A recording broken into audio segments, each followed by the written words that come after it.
And this is key. Narcissists are drawn to people who have the capacity to love deeply, to empathize, to give unconditionally, but they do not return that love, not because they won't, but because they can't, at least not in the way most people define love. Real love involves vulnerability. It involves seeing another person as a whole being, flaws, wounds, and all, and choosing them anyway. A narcissist is terrified of this level of connection. Vulnerability to them feels like weakness. So instead, they engage in control, they manage their image, they avoid emotional depth by placing themselves above you or keeping you at arm's length emotionally. What's even more damaging is that they can appear to love you in a way that feels convincing. They might shower you with compliments, gifts, or dramatic displays of affection, especially in the early stages, but if you look closely, these gestures are often about what they get in return: your attention, your praise, your dependency. It's a transaction masked as intimacy, and when you stop delivering, when you set boundaries, when you finally see the cracks in their behavior, their affection vanishes, or worse, turns to punishment. This is why many people walk away from relationships with narcissists feeling confused, depleted, and deeply self-doubting, because you did give real love, you did show up with authenticity, but you were in a relationship with someone who only knew how to receive, not reciprocate. Someone who loved the benefits of your love, not the burden of mutuality.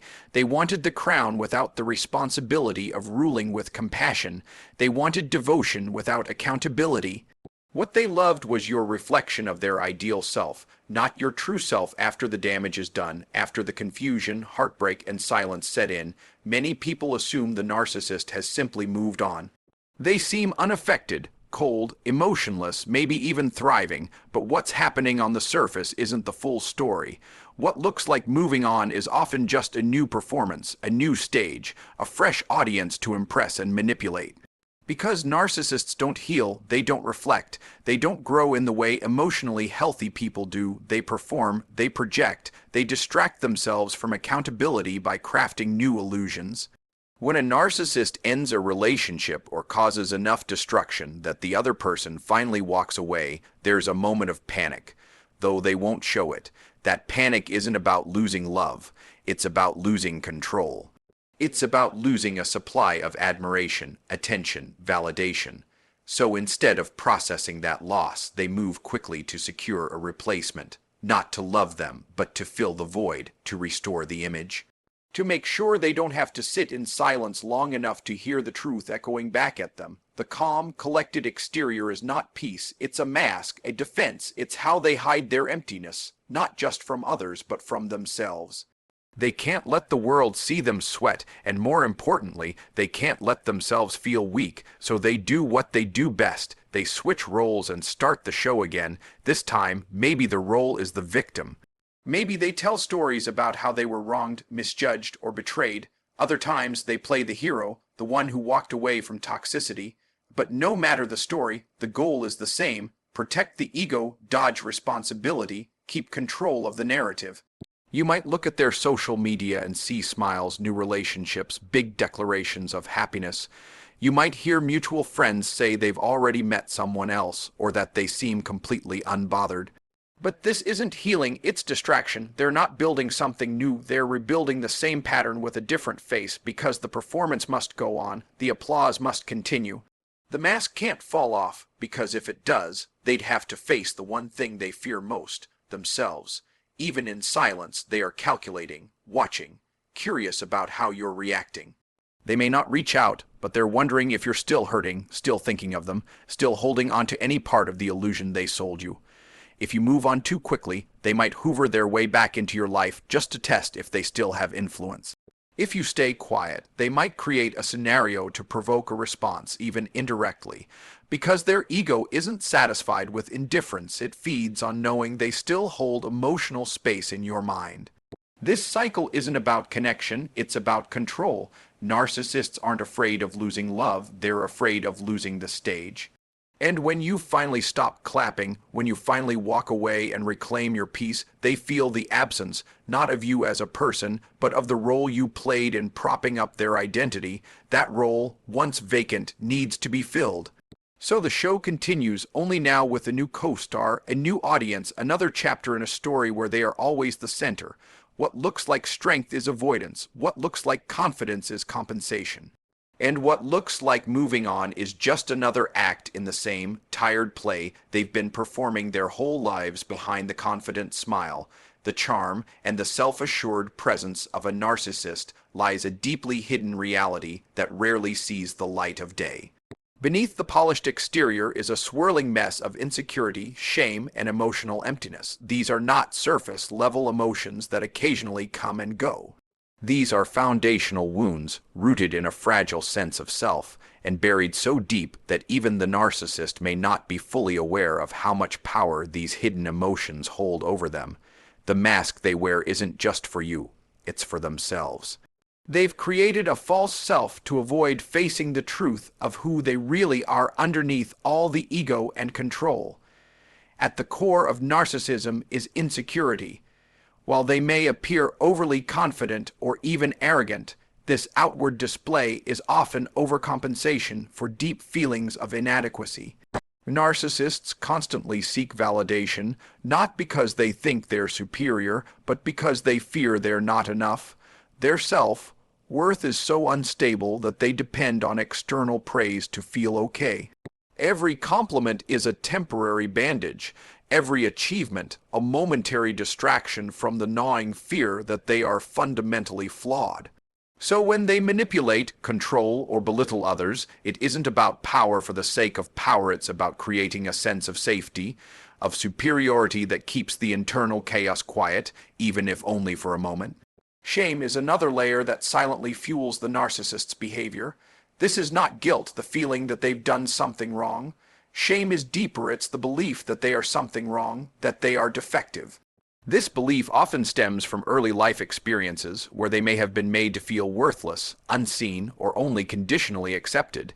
Instead of learning to process and heal from that pain, they build a persona that seems untouchable. They craft a version of themselves that's always right, always admired, always in control. But this persona is a defense mechanism, a shield meant to protect the wounded child that still lives inside them. The shame never really leaves. It just hides behind a performance of confidence. The most haunting part, however, is the emptiness. This isn't just loneliness. It's an internal void, a lack of authentic identity, of emotional connection to themselves and others. Because the narcissist is always performing, they rarely develop a true sense of self. Their identity is pieced together from what they think others want to see. They are constantly shifting to match the room, the relationship, the role. This leaves them feeling hollow, disconnected, and chronically dissatisfied. Even when they win, they don't feel fulfilled. Even when they're admired, it's never enough. This is why they move from person to person, from high to high, from one validation hit to the next. The emptiness is never satisfied, it's only momentarily silenced. They may never speak of these emotions. To do so would mean tearing down the very mask they've spent years building. Vulnerability is terrifying for them because it exposes the truth, that behind the act they are not as in control, not as perfect, not as whole as they pretend to be. So instead of facing that truth, they continue the cycle. More manipulation, more control, more illusion. They hide their fear behind dominance, their shame behind arrogance, their emptiness behind applause. And they will do anything to avoid the silence, because silence would force them to confront what's really there, an identity built on fear, a heart guarded by ego, and a soul starved of real connection. When someone finally breaks free from the emotional grip of a narcissist, confusion is often the first companion. You start to question your memories, your actions, your reactions. You replay conversations, looking for the moment you may have been too harsh or too sensitive. You begin to doubt your own perception. That's because narcissistic relationships are built on a steady erosion of your self-trust. Over time, they rewrite your reality, distort your truth, and twist your emotions until you're no longer sure what's real and what's been manufactured by their manipulation. But what you need to understand is this: you are not crazy. You're recovering from a relationship where your reality was constantly invalidated. A narcissist doesn't just lie, they gaslight. They deny things they said, rewrite past events, project their faults onto you, and flip every confrontation into an attack on your character. The result is emotional whiplash. You begin to feel like you're always at fault, always walking on eggshells, always one step away from disappointing them or being discarded. And because narcissists are often charismatic, they'll convince you that they are the stable one, the reasonable one, the one who just wants peace, while you're made to look like the problem. It's mental warfare masked as love. This is how they trap you in a cycle of emotional dependency. You crave their approval, their validation, their affection, not because you're weak, but because they've made it conditional. One day you're idealized, the next you're devalued. And in that unpredictable pattern, you lose your grounding, you try harder, give more, apologize when you shouldn't, compromise your needs and justify your pain. The love you offer is real, but what you're giving it to is an illusion, a curated image that disappears the moment you stop feeding it. Coming out of a narcissistic relationship often feels like waking up from a dream you didn't know you were in. You remember the good moments vividly because they were intense emotional highs, moments of affection and connection that felt deeply fulfilling. But they were strategic. Narcissists know how to give just enough warmth to keep you attached. They mirror your desires, mimic empathy, and speak your language, but it's not rooted in authenticity. It's a means of control. Once you see that, everything starts to click.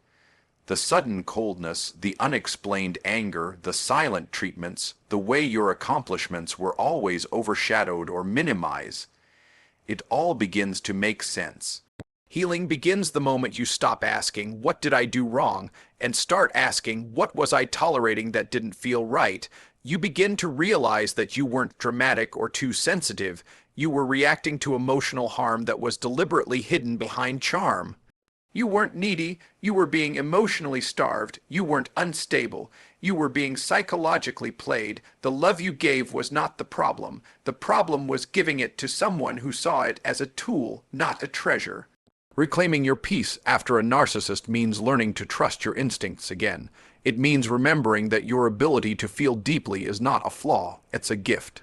Narcissists target people who are empathetic, compassionate, loyal, because those qualities make you easier to manipulate, yes, but they also mean you have strength that they do not possess. You have the courage to connect, the courage to love without armor, the courage to care even when it's risky, and while that made you vulnerable to their games, it also makes you powerful in healing, because the narcissist needs a mask to survive. You, on the other hand, can thrive in your truth, even if it was temporarily buried under their lies. Walking away from a narcissist is not just a decision, it's a breakthrough. It's not simply ending a relationship, it's breaking a psychological contract you were never supposed to sign in the first place. It's the moment you stop playing the role they wrote for you and start reclaiming your own script. It takes enormous courage because by the time you reach that point, your identity may have been so entangled with their approval, yourself, worth so dependent on their validation that separation feels like losing part of yourself. But what you're really doing is returning to yourself, one boundary, one realization, one truth at a time. For so long, you may have operated under the belief that if you just communicated better, loved harder, or sacrificed more, things would get better. That they would see your heart, recognize your worth, and finally treat you right. But narcissists aren't interested in growing or healing. They're interested in control. The more you gave, the more they expected. The more you compromised, the more they took. And the more you tried to fix things, the more you lost pieces of yourself. Choosing to walk away breaks that cycle.